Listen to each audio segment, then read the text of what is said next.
Qu'est-ce que pour toi un terrain connu? C'est un univers, un endroit dans lequel tu te sens bien. Mon why, mon pourquoi, ce pourquoi je me lève tous les matins et tout, c'est pour lier l'utile à l'agréable dans tout ce que je fais et dans tout ce que j'entreprends. On parle de quête de sens.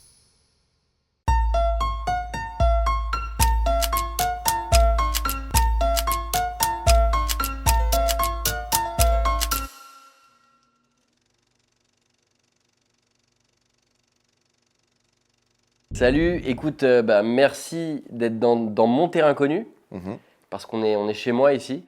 Du coup, on se retrouve à la maison, tranquille, pour pouvoir parler de ton terrain connu. absolument. Tristan Maillard. Tu es fondateur de TAF, Ouais. une agence de branding. Tu as une carrière exceptionnelle aussi dans le branding. Tu es passé par l'agence, par l'annonceur. J'aimerais savoir qui tu es, comment tu pourrais te définir, Tristan Maillard. Je pense qu'il y a plein de manières de définir. Si je devais me définir par rapport à Tea and Friends, je pense que je suis un bébé de la communication. J'ai eu la chance de faire un premier stage en troisième dans une petite agence de Picardie, là d'où que je viens, comme on dit. Je suis resté là-dedans assez longtemps. J'ai aussi pas mal passionné de culture G, donc j'ai voulu faire une prépa Sciences Po que j'ai faite, passer le concours, mais j'ai oublié de le payer. Et je me suis retrouvé en fait naturellement dans des études de communication qui m'ont fait perdurer dans le métier que j'adore et que je pratique aujourd'hui. D'abord par la publicité, en tant que chef de projet commercial, puis après stratégiste, et avant de me recentrer sur le branding, en fait, pour ne pas me concentrer que sur une étape de la vie d'une marque, mais plutôt sur son essence, comment la raconter, comment la révéler. Parlons d'essence. Tu me mets directement dans le bain. Euh, Tu m'as parlé de ton travail, c'est top. J'aimerais que tu te définisses autrement. Ok. Qui es-tu? C'est toujours un peu difficile ça, comme introspection. Qui je suis? Je ne saurais pas donner tout un tas d'adjectifs. Je crois qu'on en a déjà vaguement parlé ensemble, mais pour le redire là, j'aime beaucoup, c'est les théories de Simon Sinek qui reprend celles de Steve Jobs, etc. à travers la marque. Donc il a fait un bouquin qui s'appelle Start with the Why, que tu peux appliquer donc à des projets de publicitaires ou de marque, mais aussi à titre personnel. Donc ce que j'ai fait, la manière de le faire pour moi, donc mon why, mon pourquoi, ce pourquoi je me lève tous les matins et tout, c'est pour lier l'utile à l'agréable dans tout ce que je fais et dans tout ce que j'entreprends. Donc par quoi ça se fait? Ça se fait sur être avec des personnes avec qui tu te sens à l'aise, des personnes que moi j'aime à travers Tea and Friends, qui veut dire, enfin taf, c'est des gens qui peuvent devenir des amis, que j'aime donc travailler avec ces gens-là, aussi passer des moments avec eux. Et comment je le fais? Je suis quelqu'un qui parle beaucoup. J'aime raconter des histoires comme j'aime en découvrir des nouvelles. Et donc, comment je le fais? C'est en racontant celles des autres, en priorité, donc à travers mon boulot. Et donc, qu'est-ce que je fais aujourd'hui à travers mon métier? C'est de la marque, raconter les marques, développer les histoires des gens. Et le dernier élément que je pourrais rajouter, qui est pas forcément, mais qui s'inscrit dans tout ça, c'est j'aime baigner dans un univers qui est créatif.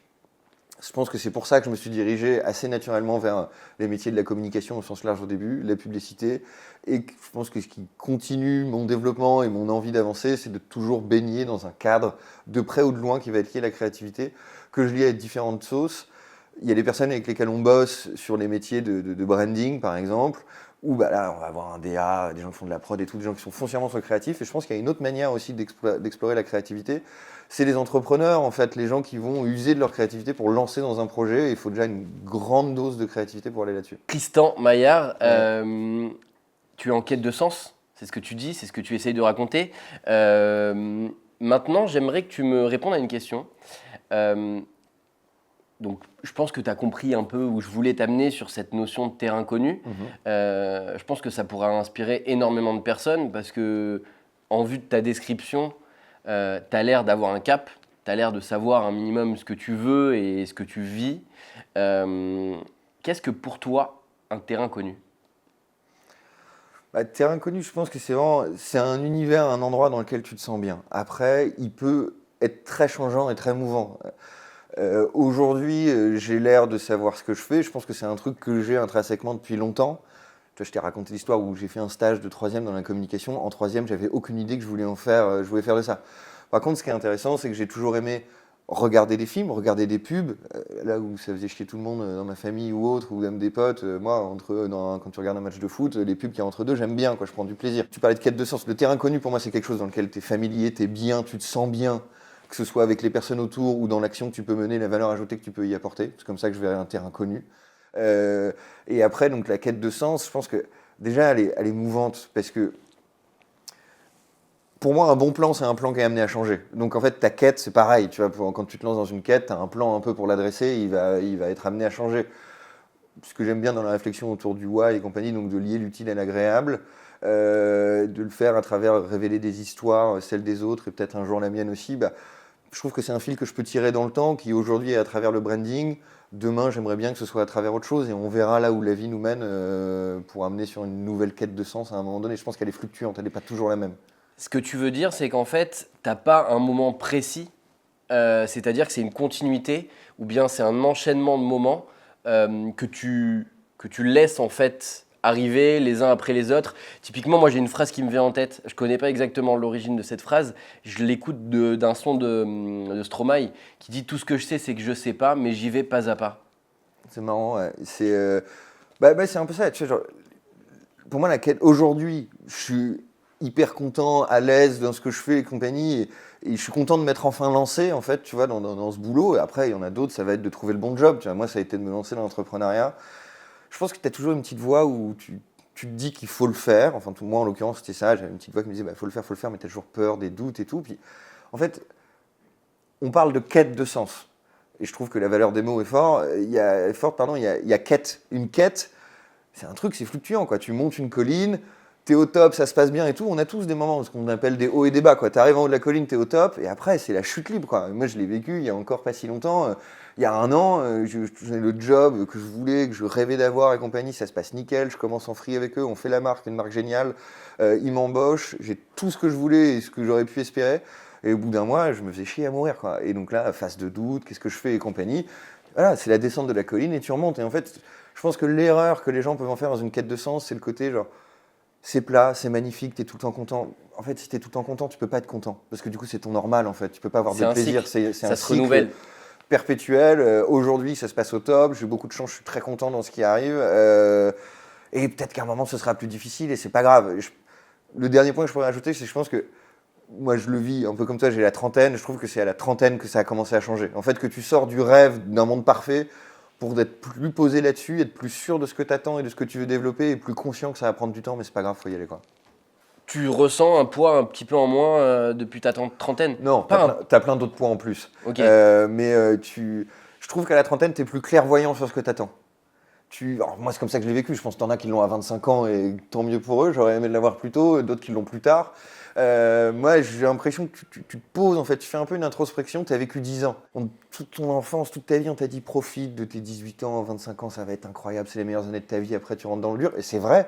Et en même temps, tu rentres dans l'excitation. À 25 ans, tu rentres dans le boulot, tu commences à avoir de la thune, t'as des bêtes de potes, tu peux voyager, découvrir. C'est la chance de le faire, mais tu peux voyager, tu n'es pas obligé de partir à l'autre bout du monde. On parle déjà de bouger de chez toi, sortir de ta zone de confort. Et et à 30 ans, tu arrives dans d'autres problèmes. Mais c'est juste que tu fais un peu, en tout cas personnellement, c'est cette fameuse. Moi, je pense qu'il y a un vrai truc de crise de la trentaine, alors qu'il n'y avait peut-être pas forcément à l'époque de nos parents, mais c'est pas forcément une crise, c'est une remise en question. En fait, tout avance. Et du coup, tu regardes un petit peu tout ça, tu le mets en arrière, et tu te dis, genre, en fait, ça va. Enfin, tu vois, ça va aller, en fait. Tu vois, Ouais. Moi, ce que t'es pas capable de te dire à 25 ans, je pense. En tout cas, pas moi. Mais complet, mais ça me parle parce que j'ai ressenti un petit peu ça quand j'ai eu 30 ans. Bon, là, j'ai 31. Je l'ai même ressenti à 31 plutôt qu'à 30, bizarrement. Oui, Je sais moi, pas pourquoi pareil, c'est un cap. 31 aussi. Ouais. J'ai mis, en fait, quelque chose de réel sur 10 ans. Tu mets pas tellement ces 10 ans en réel de 10 à 20. Par contre, de 20 à 30, il y a quelque chose d'assez réel. Ok, tu les as vus passer. Tu as vu que ça passait vite. Tu as vu que tu évoluais. Tu as vu ton corps changer aussi. Mhm. Le corps, il a de l'adolescence aussi, etc. Évidemment, ouais, mais c'est Mais encore une autre tu te sens introspection, ouais. changer, etc. Tu sens que tes responsabilités, elles sont un petit peu différentes. Et de ce que tu me dis et de ton discours, tu as un peu ces 10 ans, en fait, qui t'ont amené à arriver à un point. Et aujourd'hui, tu peux dire que tu es content d'être arrivé à ce point-là. Ouais, de ouf. Mais je pense que, in fine, si le point avait été différent, je pense que tu es content aussi. Je pense que l'enjeu aujourd'hui, en tout cas, ce que je me dis, c'est que je pense avoir une capacité de prendre plus de recul sur là où j'en suis. Ce que je n'étais pas du tout capable de faire avant, et peut-être que je ferais moins bien si on reparle dans 1 an ou 2 ans, quoi, tu vois. Mais ça dépend du moment dans le dur dans lequel tu es. Pour moi, le passage à la trentaine, en tout cas à notre génération, c'est qu'on passe un peu à la vie d'adulte. Là où nos parents, ils passaient peut-être à la vie d'adulte plus tôt, parce que tu te mariais plus tôt, tu faisais des choses plus tôt et tout. Donc en fait, je pense que demain, tu as des gamins, tu deviens adulte, tu n'as pas le choix, en fait, comme il y a un enfant. Ouais. Là, moi, je pense que nous, en tout cas, dans notre génération, de mon prisme, je pense que ça arrive un petit peu plus tard. Et à 30 ans, tu te sens plus en confiance, tu es plus sûr de toi, de ce que tu veux, de là où tu veux aller. Et qu'importe ta manière de le faire, je pense que tu prends un peu plus le taureau par les cornes, en fait, et tu y vas. Tu vois, tu te dis, genre, en mode, bah, en fait, putain, un peu ce truc de, j'ai pas envie de perdre encore 10 ans, en fait, perdre ou pas perdre, tu vois, ou de me laisser aller pendant 10 ans. J'ai envie d'y aller, de tenter le truc, et c'est un peu maintenant ou jamais. Parce qu'après, je pense que tu as une autre crise qui te tombe dessus, c'est la quarantaine, et c'est encore une Ah, autre ça, je sais pas introspection. encore. Ouais. Donc, mais ouais, je pense que le sens, pour moi, il est là-dedans, et à mon avis, le sens, il n'est pas toujours le même. Enfin, je sais pas, je pense qu'on regarde tous un peu les mêmes vidéos. Je pense que tu as des gars, je voyais un truc il y a pas longtemps, un sportif qui dit ça, je crois un des mecs qui a gagné au handball, il dit le jour où j'ai eu mon gamin, ça a tout changé pour moi. Je pense que ton sens, il change aussi à ce moment-là. Tu vois, t'es plus dans les mêmes objectifs, tu vois plus les mêmes choses. Ou pas d'ailleurs, mais ça, je te dirais. Mais le jour où j'aime ça bien viendra, cette ouais. idée d'avoir cette évolution, justement parce que bah, je réponds personnellement aussi, mais j'ai besoin de contrôler les choses. Mhm. J'ai besoin que les choses soient carrées, contrôlées dans ma tête, alors qu'on sait très bien que c'est un faux semblant et qu'en réalité on contrôle absolument rien. Et j'aime bien cette notion que j'ai commencé à ressentir aussi à peu près au même âge que toi. C'est pour ça c'est marrant d'avoir ce truc de, c'est comme si tu te sentais un peu plus armé à affronter certaines choses et certains imprévus, et que du coup, c'est comme si tu étais un petit ruisseau. Tu as cette capacité à pouvoir. Bah, tu prends moins à cœur en fait aussi, je pense qu'il y a beaucoup de ça. T'es moins stressé d'une manière. Je pense qu'à 25 ans, tu te dis que, je sais pas, tu perds un job, tu changes de job et tout, tu te dis que tu te mets dans la difficulté. Et je pense un peu sur un autre truc aussi qui est peut-être plus exacerbé à notre génération, mais encore je sais pas, tu vois, c'est un peu cette quête de la réussite et du succès. Tu vois, Vrai genre, sujet. c'est un vrai truc où tu vois que des gars qui réussissent, tu es dans un univers où bah, tu as des potes, et encore une fois, qu'importe le niveau dans lequel tu vis, mais tu as toujours des potes qui réussissent mieux que toi et tout.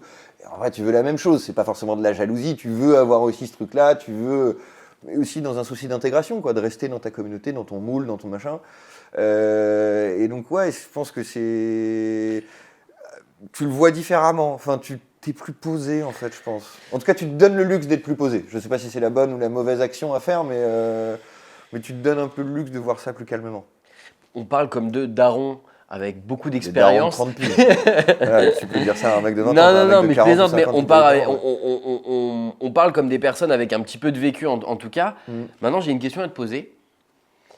T'as Tristan qui arrive chez moi, mais Tristan, la version dans 20 Ouais. ans. Dans 20 ans. Ouais. Parce que du coup, lui, il aura appris encore beaucoup de choses, Ah ouais, énormément de j'imagine. choses. Ouais. Et toi, tu le sais pas encore. Mhm. Qu'est-ce que tu lui dis? Qu'est-ce que tu lui demandes? C'est hyper dur comme question. Qu'est-ce que je lui demande pff, Comment t'as fait pour en arriver jusque-là, je pense, quoi. Qu'est-ce que t'as fait Moi, tu sais, je crois pas. Bon, après, sauf si t'arrive des trucs dramatiques dans ta vie, mais je pense que quoi qu'il arrive, la vie, elle est bien faite.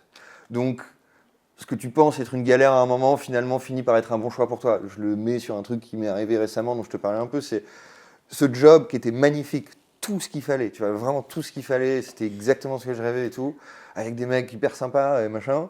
Bah, finalement, ça s'est pas fait et c'était dur de prendre la décision, tu vois, genre, même avec ma femme, c'était genre, bah non, mais mec, t'es un malade, enfin, c'est un beau confort, on en a besoin parce qu'on s'est acheté une ferme et compagnie à la campagne.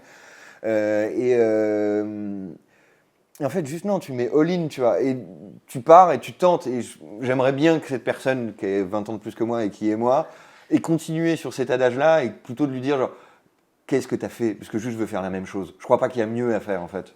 Mieux faire, c'est chercher à moins bien faire pour moi. Tu vois, genre, si à un moment, tu vas au bout, et si t'en es arrivé là, c'est parce que la vie, elle est bien faite, c'est parce que tu es fidèle à toi. Encore une fois, sauf grand drame de la vie où là, ça change tout. Et bon, là, malheureusement, on le On souhaite à reste dans personne, un. quoi. Ouais, Ouais. bien sûr, bien sûr. Là, Et dans là, une idée où ça coule normalement, dans ce qu'on peut considérer comme normal, donc entre guillemets tout va bien et tu continues d'avancer, la question que je lui poserais c'est comment t'as fait, je veux être sûr de rien rater, quoi.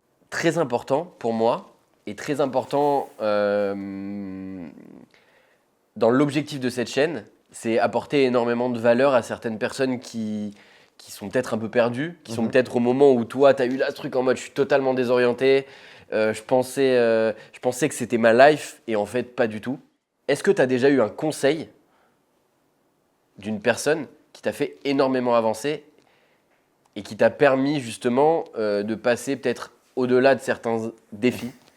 Ouais, je pense que un des conseils qui me vient, tu vois, mais qui est un peu nul, mais c'est celui qui me vient en tête, c'est George Everett, un planeur stratégique donc de l'agence dans laquelle j'étais à Londres. Je peux en parler de gagner toujours plus, d'avoir suffisamment pour vivre et être bien. Et il m'a dit un truc, donc un mec qui a une cinquantaine d'années, tu vois, peut-être 55 aujourd'hui, il dit, mais en fait, t'es toujours pauvre. Parce que quand t'augmentes, donc encore une fois, cette fameuse quête du succès, je pense que j'étais encore un peu dans ce truc-là, tu vois. Il me dit, mais en fait, quand t'augmentes, ton niveau de vie augmente, donc tu as toujours moins que celui qui a plus que toi avant, et tu vois, donc je trouve, peut-être indirectement d'ailleurs, pour le fait que ce soit le premier truc qui me vient en tête quand on parle de sens et compagnie, ce qui fait que le truc où je suis plus posé aujourd'hui, c'est que je me sentais moins dans une recherche absolue d'un truc de malade. Je n'ai pas forcément de bons conseils ou de grands conseils qui m'ont vraiment aidé, je pense que c'est une composition de petits éléments, ta manière propre de les lire, qui vont petit à petit faire un truc, tu vois, genre lire des bouquins aussi. Moi, je suis un grand fan de gens du métier, de la publicité et compagnie, parfois des livres.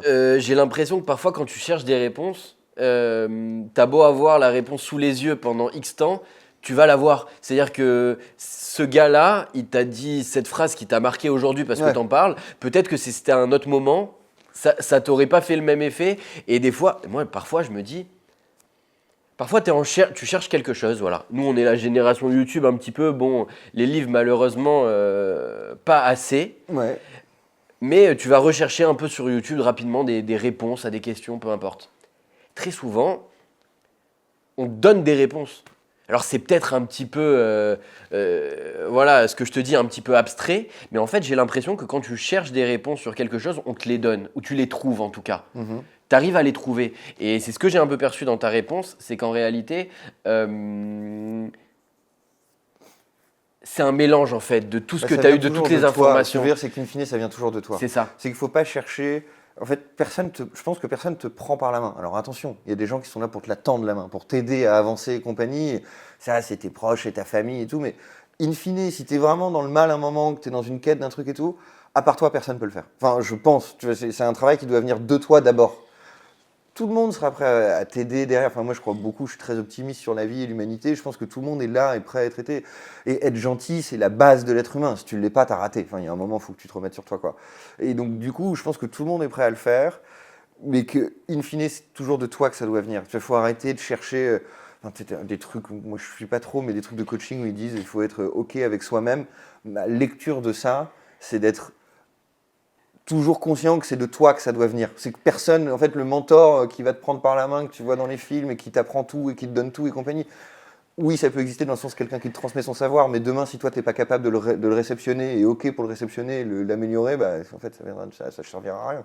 Tu peux être un puits de science, si c'est pas l'exploiter ou le redonner, ça sert à rien. Donc ça vient de toi, quoi. Ce qui m'impressionne chez toi, quand on s'est rencontrés à Paris, même ici, etc., c'est ta capacité à parler de profondeur de manière légère. Ouais, mais c'est sympa de dire ça, je me rends pas forcément compte, mais Et ouais. en tout cas, moi, c'est ce qui m'a frappé. C'est que tu as une certaine sensibilité pour aller chercher le sens, comme tu le fais, des marques, des gens, des personnes, aller dans l'analyse, aller dans la profondeur des choses. Mais à côté de ça, tu arrives à rendre le truc, et là je le vois depuis le début de notre discussion, très légère, très facile, assez optimiste. Je pense qu'il y a énormément de personnes qui ont besoin d'avoir une bouffée d'oxygène et d'optimisme. Mhm. Est-ce que tu as un conseil à leur donner? Ouais, c'était le vrai conseil que je pourrais donner, c'est juste, ouais, je pense qu'il faut se laisser aller, faut croire en soi en fait, mais c'est hyper dur, hein. Enfin, encore une fois, je le disais au début, on a tous des phases de doute, j'en ai tout le temps. Moi, je pense qu'il faut sortir du truc, on monte beaucoup sur les réseaux ou la vie des gens où tout va bien, c'est pas vrai. Enfin, j'ai des phases de doute, je sais pas, avant de bosser pour un client et tout, j'ai beau le faire à chaque fois et ça se passe toujours bien, bah, je reprends toujours tous mes trucs, je stresse un peu quelles questions je vais poser, est-ce que ça va être bien, est-ce que je vais trouver. Dans mon process créatif, quand je fais un truc, c'est ma très chère et tendre Jenny qui en pâtit tout le temps, c'est bah, on est à deux et tout, bah, moi j'ai une phase de doute, c'est sur elle que ça va tomber, c'est ma moitié, c'est mon pilier, tu vois, et je vais le montrer à personne d'autre, tu vois, genre, mais bah ouais, bah parfois tu stresses, tu trouves pas le truc et tu bloques et ça rend malade, mais c'est pas grave, ça finit par arriver. Et je pense que ce qui est important, et ça c'est plutôt l'expérience, je pense que ça sera encore mieux quand on aura 50 ans, tu vois. Et c'est ça en fait quand t'as des darons qui commencent à te dire genre, non mais ça va, t'inquiète, ça va aller, y a pas de problème. Ouais. T'en as qui arrivent à avoir cette maturité beaucoup plus tôt. Moi ça n'a pas été mon cas, je pense que je commence à l'effleurer, mais en fait c'est cette capacité de dire genre, je trouverai. Je sais que ça va venir en fait. Ça finit toujours par venir. Et je pense que c'est le côté, on reste tous des êtres humains aussi. Je pense qu'il ne faut pas se mettre une pression trop grande. On le fait tous, je le fais aussi, mais mon vrai conseil, c'est genre, vous mettez pas trop la pression. Ça va aller. La vie, elle est bien faite. Ça va avancer et ça va avancer au rythme que tu es prêt à prendre à ce moment donné-là. Quoi, tu vois, genre. Si demain tu veux aller plus vite, tu peux aller plus vite. Ça dépend que de toi. C'est toujours pareil. Ça dépend que de toi. Si tu veux aller plus vite, tu peux le faire. Aller plus vite, ça nécessite des choix aussi. Tu vois, si demain, moi ça me fait marrer quand tu as des mecs qui me disent genre je veux réussir à balle et compagnie, bah ouais, mais en fait c'est des choix. Tu peux réussir. Moi je l'ai vu avec quand j'étais chez l'annonceur chez Cajou. Super expérience en start-up et tout. J'avais toujours rêvé d'être un peu comme eux, tu sais, d'avoir une grosse boîte, un gros truc, plein d'employés et tout. Et en fait, ça a un peu changé mon avis. Pas parce que c'était nul, mais parce que, en fait, je voyais le degré d'investissement qu'il faut mettre, de bosser jusqu'à 1h du mat et compagnie. Et moi, j'ai eu de la chance de trouver une moitié que j'aime énormément. Et en fait, le soir, j'ai envie d'être avec elle et de profiter, de discuter, de planifier des choses ensemble et pas d'être devant mon ordi à bosser sur une boîte que peut-être dans 2 ans, 3 ans, 10 ans, je revendrai. C'est ma version à moi. Je pense que tu as plein de versions. Tu as compris tes priorités. Encore une fois, elle change. Mais je pense qu'il faut se laisser aller, il faut s'écouter. Je pense que la quête de devenir Elon Musk, Maurice Lévy, comme on en parlait dans la pub ou whatsoever, c'est. En fait, si ça doit être toi, ça viendra. Et ça viendra parce que tu te donneras les moyens de le faire. Je pense que ça sert à rien de vouloir absolument le faire. Vouloir rentrer dans des cases, c'est se perdre. Et si tu te perds, en fait, pour moi, tu n'y arrives plus. Dernière partie de notre discussion, c'est le money time. Le money time, c'est les moments révélatrices dans un match. C'est le moment où voilà, tu peux pas flancher. Ouais. T'as couru pendant 48 heures, c'est pas maintenant qu'il faut tomber. Si tu tombes maintenant, c'est foutu. T'as fait tout ça pour rien. C'est pour ça que j'aimais bien cette sensation-là. Money time, je vais te poser plusieurs questions. Tu vas me répondre très brièvement à ces questions-là. Okay. Très brièvement ou un peu moins, on n'est pas pressé. Ouais, détente. Je suis pas très fort dans le bref, mais je vais essayer, ouais. Essaye de raccourcir. Top départ. Quelles sont les premières paroles de chansons qui te viennent en tête? Putain, je suis vraiment pas fort. Si, ouais, je pense que c'est Orelsan.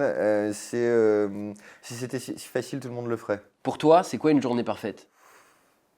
Des potes, dans un endroit hyper cool, mais pas forcément la plage et tout, mais des potes dans un endroit sympa, c'est une journée parfaite, quoi. Tu peux me donner un rêve récurrent? Je suis pas quelqu'un qui a beaucoup de rêves qui se font en répétition, mais si c'est rêve dans le sens l'avoir en dormant ou rêve, genre un rêve de futur, quoi. Rêve en dormant. Je suis pas fort. Genre tu voles, genre tu tombes dans un trou, genre... Non, j'ai pas trop. Si tu pouvais obtenir la réponse à une question sur l'avenir, laquelle serait-elle? Si je pouvais, mais en fait, je crois que je veux pas. Je veux découvrir, quoi. Je veux me laisser aller. Un plat qui te rappelle le plus ton enfance? C'est horrible, mais c'est la quiche. Mais je peux plus en bouffer. Si tu devais choisir un super pouvoir, lequel ce serait? Good question. Un super pouvoir, lequel ce serait? Attends, j'essaye de me faire tous les super-héros que je kiffe. Je pense que ça serait d'être super smart. Tu vois, genre vraiment un truc à la limitless, tu vois, presque. Tu vois, genre vraiment le truc infini. Un film que tu pourrais voir encore et encore?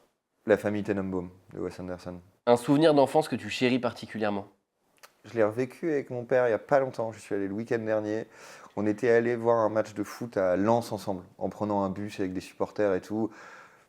Je l'ai comme un rêve de gamin, quoi. Tu vois, genre avec mon daron, qui n'est pas forcément hyper fan de foot au départ, qui m'avait accompagné avec un pote et tout. Et je rêve maintenant de reprendre un bus avec 40 potes et d'aller au stade et de faire la même chose qu'on avait vécu avec les supporters où ça buvait des crocs tout le temps, les gens qui pissent sur la route. Enfin, tu vois, une belle ambiance un peu franchouillarde, sympa, un bon moment vécu, ouais. Quelle invention penses-tu qui pourrait changer le monde? Le problème de toute invention, c'est qu'elle change le monde, mais tu sais jamais si c'est pour le pire ou le meilleur. Donc, laquelle, le truc la plus bateau, c'est la paix dans le monde pour tout le monde, tu vois, mais je crois pas trop. Je pense que c'est pareil, il faut laisser aller d'innovation en innovation, ça fera bouger dans un sens ou dans un autre, ça c'est l'avenir qui le dira. Et dernière question, si tu pouvais dîner avec une personnalité, qu'elle soit vivante ou décédée, laquelle serait-elle? Vivante ou décédée, laquelle serait-elle? Je pense que tu es toujours déçu en fait, des personnes avec qui tu veux bouffer. En fait, il y a mon optimisme là. Ouais. Non, parce que sinon, un mec tu vois, que je trouve brillant, c'est quelqu'un comme Steve Jobs. Après, il est dépeint vachement comme quelqu'un de caractériel et compliqué derrière, tu vois, mais il a quand même fait des mouvements pour le branding, un truc que je connais, auquel je crois assez intéressant. Mais sinon, je dirais c'est George Lewis, qui est un énorme publicitaire, qui a une grosse vie. Et il dit un truc que je partage énormément dans ses bouquins, c'est qu'il dit toutes les personnes qui réussissent sont des personnes qui sont incroyablement accompagnées. Et moi, je crois beaucoup à la force d'une moitié. Et en fait, souvent, parfois, dans un couple, tu as une personne qui va prendre plus de lumière que l'autre, mais la lumière, il peut ou elle peut la prendre que si elle a la deuxième moitié derrière qui peut l'aider. Tu vois. Enfin, ça, j'y crois énormément. Je pense que tu fais rien seul. On va s'arrêter là-dessus. Merci beaucoup, Tristan. Merci à toi. C'était un kiff. Grand kiff partagé.